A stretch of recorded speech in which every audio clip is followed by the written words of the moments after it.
Hi everyone and welcome to my new video where we are setting up my bullet journal for June. This theme was very improvised because I didn't plan it much in advance, but I had really fun with it and I love how it turned out. Oh, and if you are new here, my name is Thea, and without further ado, let's start setting up my journal.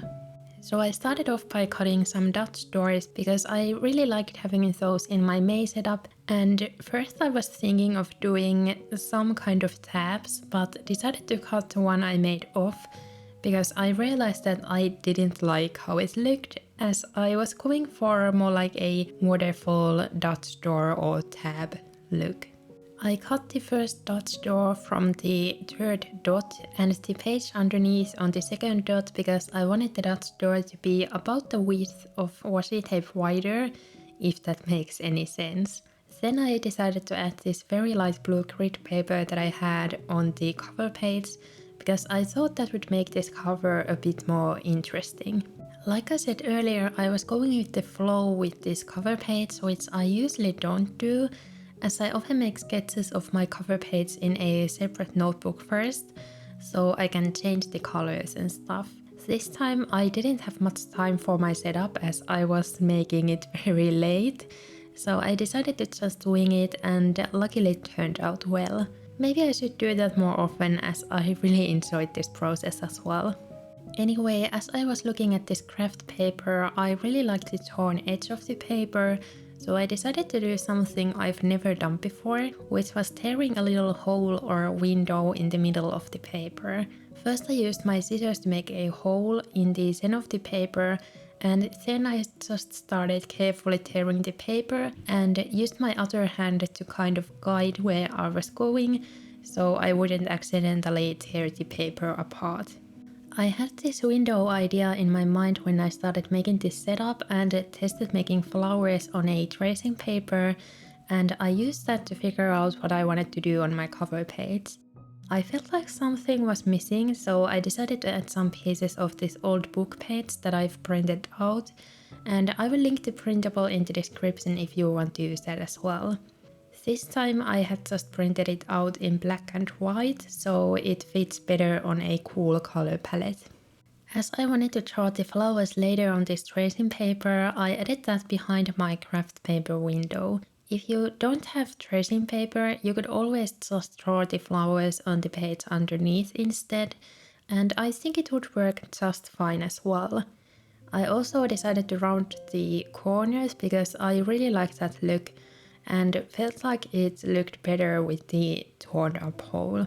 Now that I'm watching this process, I realized that it would have been so much easier to just glue the old book page pieces directly on the craft paper frame instead of the page on my journal, but oh well. Why make things easy when you can make them more difficult? I really like how this old book page added more texture on this cover, and this black and white version went really well with the light blue grid paper that I used earlier on my cover page. Anyway, at this point I ran out of my glue tape, so I had to use a glue stick instead, which definitely is not my favorite as it's really messy and I ended up having glue on my table, but luckily I was able to get it off. I really need to buy a new glue tape ASAP as I have to start making my new bullet journal setup soon, and I think I will need glue tape while making it so I don't lose my mind with the glue stick. Next I started drawing the flowers on the tracing paper, and because I didn't like how the pink flowers looked on my sketch, I decided to draw just the blue ones so I would have a bit more calm color palette. And I wanted the flowers to look like forget-me-nots, so blue went better with that as well. My mom actually said that forget-me-nots usually bloom during June, and she has also planted those to the garden at my parents' house, so this ended up being the perfect flower choice for this month, in my opinion. These are also super easy flowers to draw as you just make 5 little circles for the petals and leave a gap in the middle.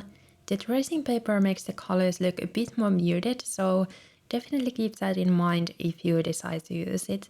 Because of that, I ended up adding some details with colored pencils on top, and I just very loosely scribbled some lines in the petals to add more depth. Usually I like to make the shadows look very soft, but with this tracing paper the messy look worked a lot better and made the flowers look more realistic.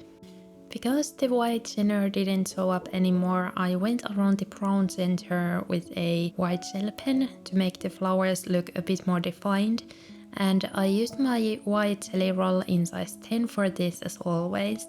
By the way, I have listed all the supplies I used in the description, so go check that out if you are wondering which pens or notebook I use. Anyway, I was really happy with the flowers, but realized that I didn't leave much room for the title, so I struggled a little bit where I wanted that to go. I sketched a couple different options, but didn't really like them, so at the end I just decided to wing it and wrote the June title with capital letters on the top right corner. I think stamps would have worked really well for this as well, but I was nervous that I would place them wrong and it would be difficult to correct, so I just decided to write June myself. I almost always go for a cursive font with my titles, so this was a fun change and I feel like it suited this cover page a lot better, so I'm glad that I decided to try out something different. This cover page kind of reminds me of an old postcard or something, and I really like how the craft paper added some warmth to this cool color palette. And this time I didn't use pink at all, which is definitely shocking. As a last step, I added the washi tapes on the side of the Dutch doors, and I ended up going with this grid washi tape from Paper Monogatari and a light green washi tape to add a pop of color. This light green is from the brand MT, and all the solid colors I use are usually from the same brand as well. On the left side I decided to make a summer bucket list, and for writing that I added this neutral grid paper as I really liked this more scrapbook kind of style. I also added these washi tapes on the top and bottom because the glue stick didn't work very well and I didn't want the paper to just fly off my journal. To keep things cohesive, I went for the same font that I used on my cover page. I would love to hear what's on your summer bucket list, so let me know in the comments. Summer is definitely my favorite season and it has finally arrived in Finland. It's been really warm over the last couple of weeks and the trees finally have leaves, so nature looks very green and pretty. For the decorations, I added a little forget-me-not on the bottom left corner, and here you can see how much brighter the blue looks on a regular paper compared to the tracing paper. I actually ended up using a lighter blue later on the other spreads because of this, so I would have a bit lighter look.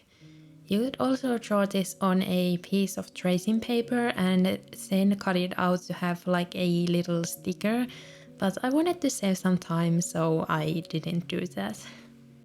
I actually got a summer job which I'm very excited about, so I'm going to be more busy this summer. Because of that, I just wrote some easy and relaxing things I can do, like knitting outside or having a picnic in the park. I've been knitting a lot in the last couple of months and I always have one project that I'm making, which is currently my second sweater ever. I might make a video later this year where I show everything I've knitted or crocheted, so maybe leave a yarn emoji in the comments if you would like to see that. Anyway, my cover page is now done, so let's move on to my monthly spread. Because my summer job starts in June, I thought that I might need a bigger calendar, so I made the boxes 4 dots wide and 5 dots tall, if I remember right. It's not the biggest calendar, but works well for me, and I don't have any special plans for June yet, other than working and knitting.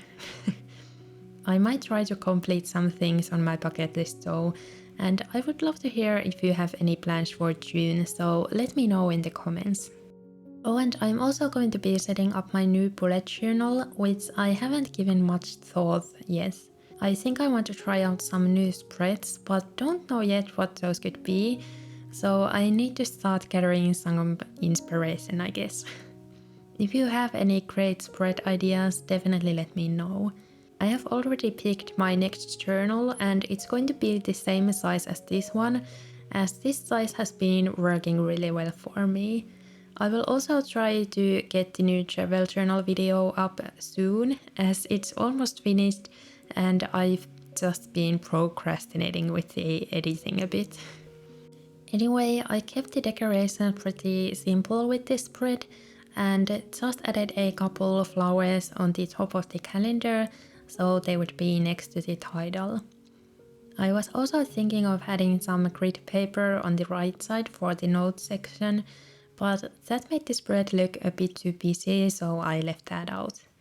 I really like how these flowers look without any black outlines, as they look more delicate. I haven't gone for this kind of style in a while, so this was very fun, and I think drawing the flowers this way was a bit quicker too. Blue is also a color I don't use very often, but I think it works really well with this theme, and it's good to use something other than pink every now and then, I guess. In my initial plan, I was actually supposed to use a lilac washi tape instead of the green one on the side, but I'm glad I went for the green instead, as it gave a bit more summery and fresh look. I decided to use the lilac for the decorations, so just to see how I would like it. On the top of the washi tapes, I added these flower stickers from Pikkupaperi that went well with the blue color scheme. Next we are making my tracker spread, and I kept this really simple. On the left side I added the same grid washi tape that I used on the previous spread, as the green washi tape looked a bit too lonely without it.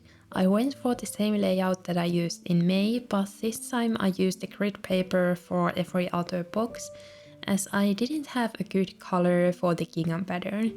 It's really difficult to find shades that are light enough, so if you have any recommendations of light Tombow shades, I would love to hear them, as I really want more light shades in my collection. As you can see, I like to track quite a lot of habits, but I definitely don't do all of them every day. Some habits like knitting I track just for fun, as it's interesting to see how often I actually do that. And in May, for example, there were only 4 days when I didn't knit at all. There are some habits that I try to do every day though, like making my bed and taking my vitamins, as those give a good start for the day. It's okay if some boxes are barely filled, as the purpose of using a habit tracker is not about perfection or overachieving things. Instead, I use it to see how I'm doing and remind myself to do things that are good for me. On the bottom, I made a tracker where I'm going to be tracking my steps and sleep, as I haven't found Mood Tracker to be very useful for me anymore.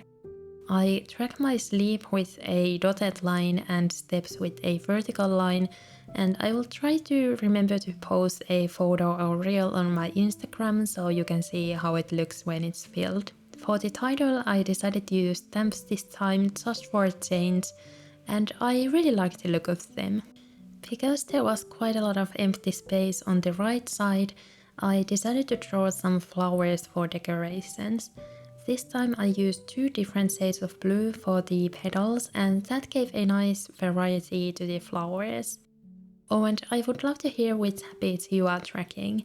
I'm a night owl, so I track times when I go to bed, as that motivates me to go to bed at least a little bit earlier.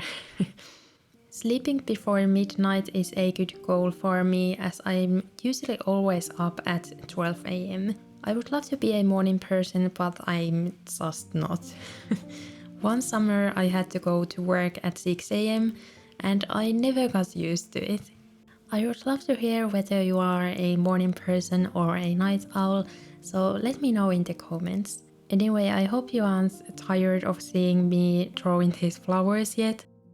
I usually like to draw a lot of different things on my setups, so I don't get bored of drawing the same thing over and over again, but this time I really enjoyed drawing these forget-me-nots, as it was quite meditative and relaxing. Now let's move on to making my weekly spreads. For some reason I really enjoyed the look of the waterfall tabs or dot stars, so I decided to do that for my weeklies as well. I had already cut the dust doors to save some time, so I started off by adding the washi tapes, and I had a bit of a difficult time choosing which ones I wanted to use. I wanted to have a couple solid ones and a couple with a pattern to have some variety, and went for the same grit washi and green washi that I used on the other spreads. The flower washi tape that I used on the third dot door is also from Paper Monogatari, and I'm very happy that I bought this because it's beautiful and goes well with pretty much everything thanks to the neutral color palette. For the weekly layout I used this bluish grey shade that I haven't used in years, but I thought it matched pretty well with the lilac washi tape, so that's why I decided to use it this time.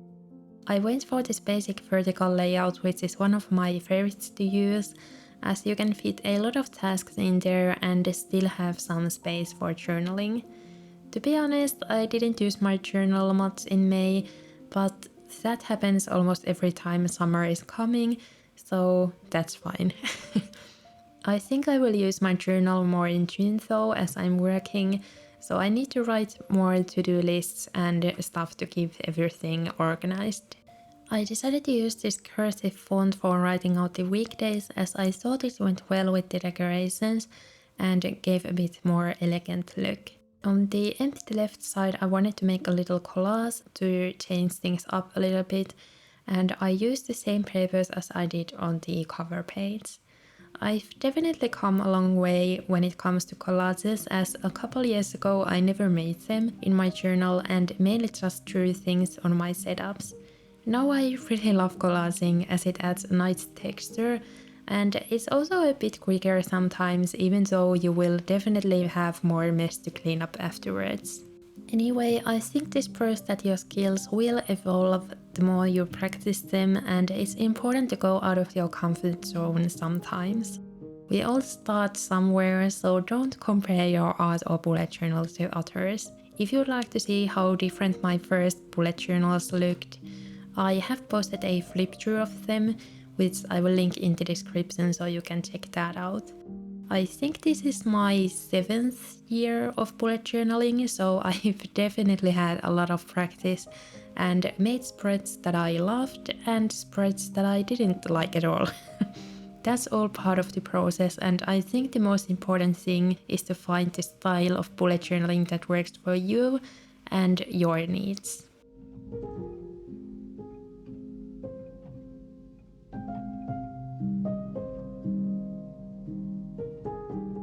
Now it's time for the final flip through, and I love how this theme turned out. It was really fun to make and I can't wait to start using the spreads. It was also a good learning lesson for me, as you don't always have to have a very detailed plan beforehand and can just trust the process. I would love to hear what you think of this theme, and remember to leave a like and also a sun emoji in the comments if you enjoyed this video. Thank you so much for watching, and I hope to see you in my next one. Bye bye!